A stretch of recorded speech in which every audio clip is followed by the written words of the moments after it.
We guys had a pretty cool opportunity here. The guys from T4 KART Plex, which is down in Palmetto, gave me some parts, and they wanted me to do some experimenting with them, help them with their R&D and such.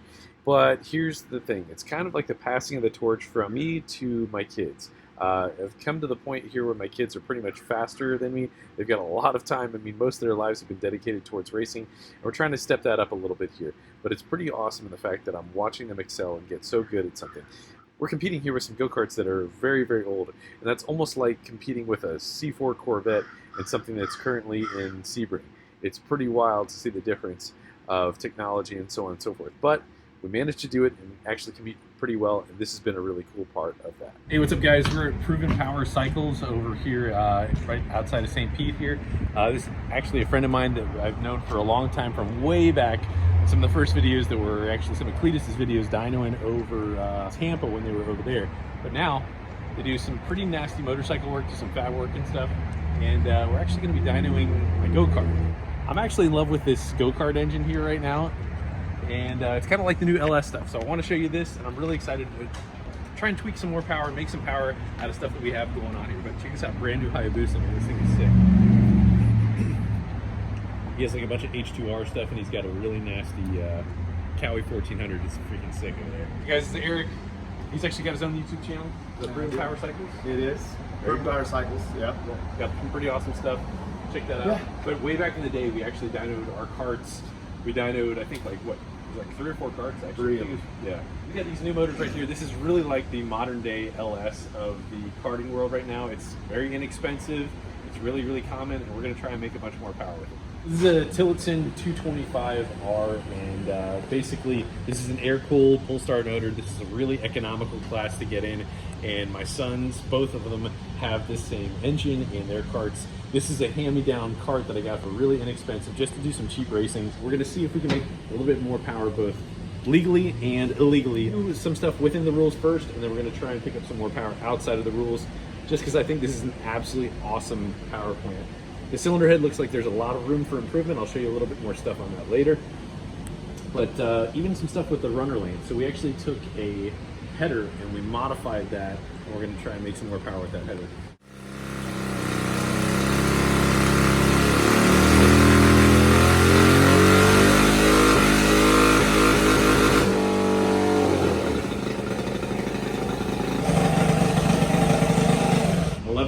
Is what it shows. Right? Hey, that's good though. Our gearing actually is set up for a short track, so it's probably not going to show as much power.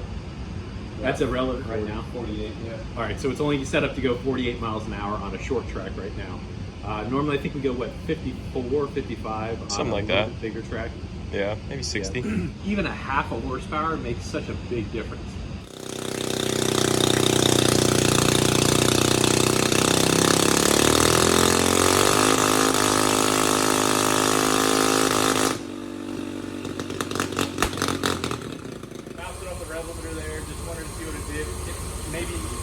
Maybe the muffling is costing a little bit of power, but we do have an air fuel, and it's actually not bad. We have never been able to check the air fuel on it, so now let's try it and see if she likes more.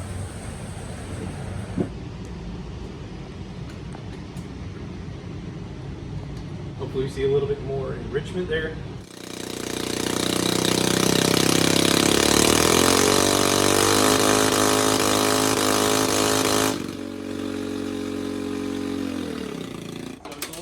And it definitely lost power. And I would have actually expected it to gain. It likes to run a little lean. It could be spinning a little bit. This strap's loose. You got any sticky stuff? WD-40.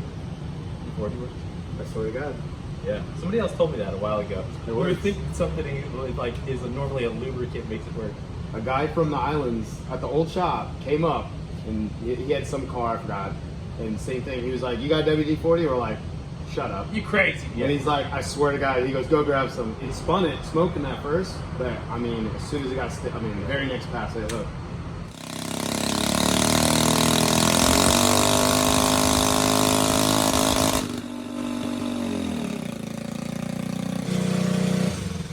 Didn't spin, we made the most power and torque, so it did like it a little richer. All right, so we just changed this air filter. We're gonna see if that air filter was restrictive. That is the spec air filter.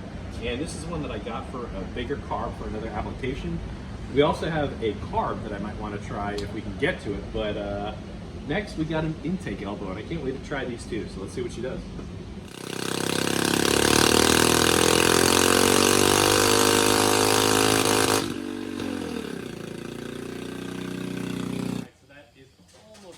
Best one right there. So it looks like the air filter really didn't make much of a difference. So now let's try the intake elbow. So this is the current one, and Motaz Sport gave us a different earlier design that we're going to try, that I've ported, and we're going to try and put that in there and see if that thing makes any difference. One more little part and component is this D port right here. Really little transition. We're going to knock that guy out right there. Hopefully we should have a little bit better port velocity and less turbulence. Be interested to see if we actually gain anything from this. This one I think has a smaller overall plenum volume, but a smoother transition. This one had a really ugly transition, but much larger plenum volume. So we'll see if this actually benefits it anywhere on the top end. It's going to be interesting either which way.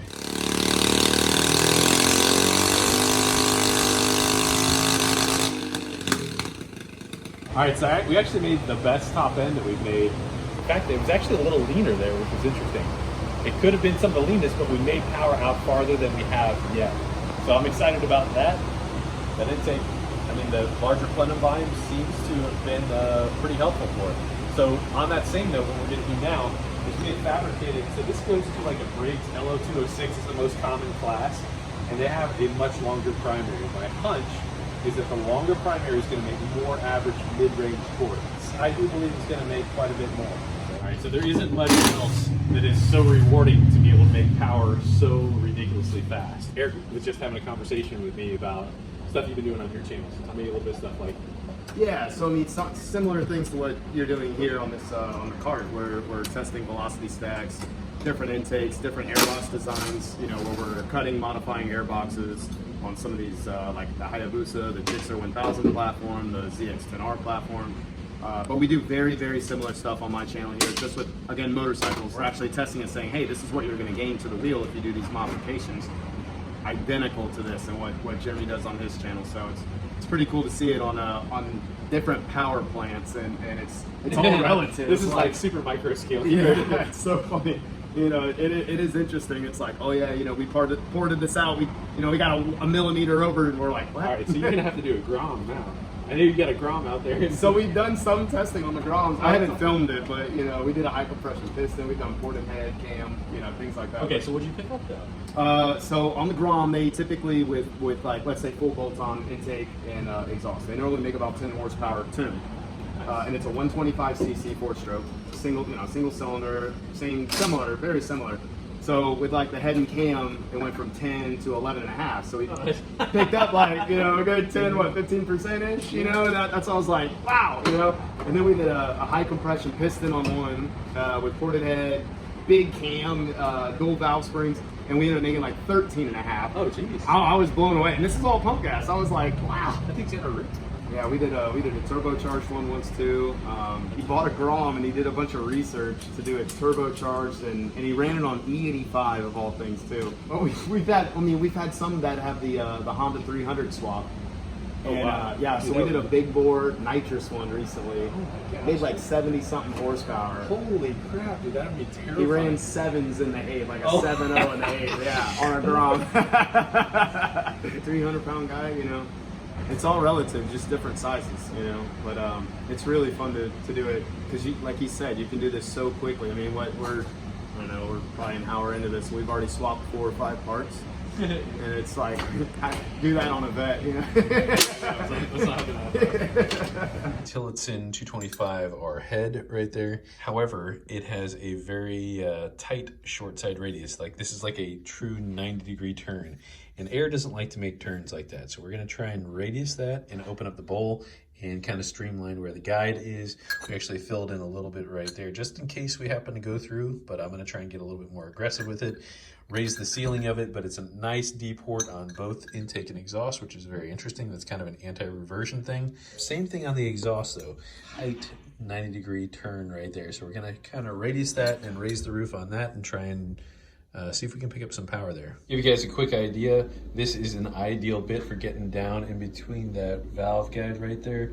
And it just is just enough to where you can kind of get the other side. I'm trying to make the middle Basically, if you have a little valley in there, make that disappear and try to streamline that thing, make that a little bit more aerodynamic, raise the roof, and it'll make a little bit more top end power. Use this guy right here so it is a nice smooth transition.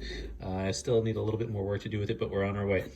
All right, so we got that streamlined pretty good, opened up where it needs to be, and I think it's gonna flow a lot better. The finish does not have to be a mirror finish, doesn't even have to be incredibly smooth, but this should work pretty good, and proof's in the pudding. All right, Christian's finalizing the tightening up the intake. We are trying to determine our top dead center with a zip tie that we had stuck in there. I believe we're very, very close, and we're gonna try and finalize that a little bit more, but we got our 6,000s in there nice and snug. We did our exhaust, and that looks a little bit loose right now, but we're gonna see how we go. We'll check that. We're getting there.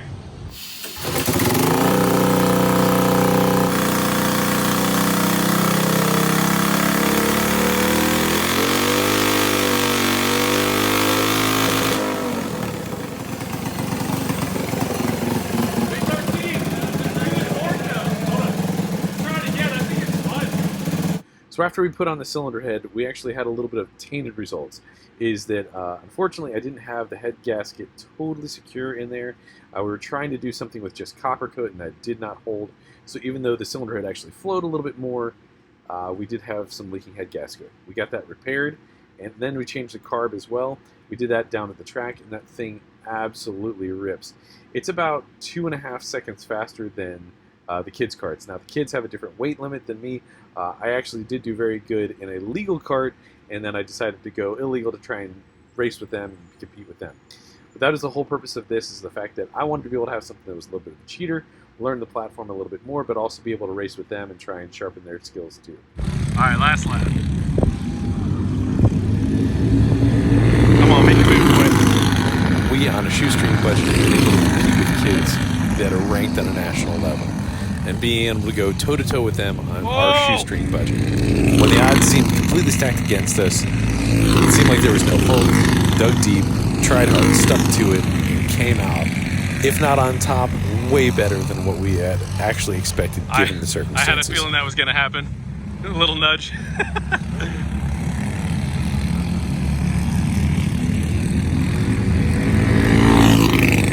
What a battle, man. Oh my gosh. I couldn't be more proud of the boys and the fact that all the stuff, what they've done, the experiences that they've gained, and how their knowledge base and experience has continued to grow and grow.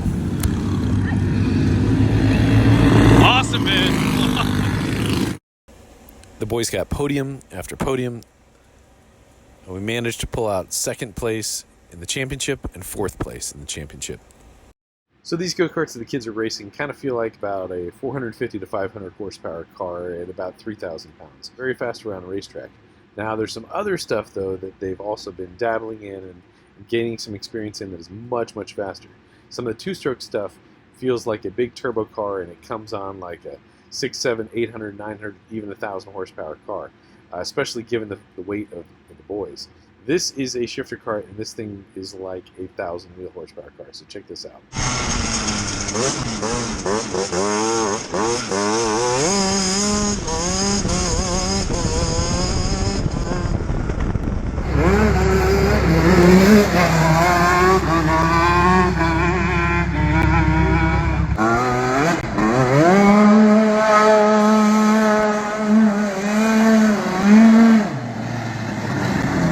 Be a driving instructor for doing some HPDE events, and after I experienced karting, I was like, dude, why have I spent so much time and money on cars?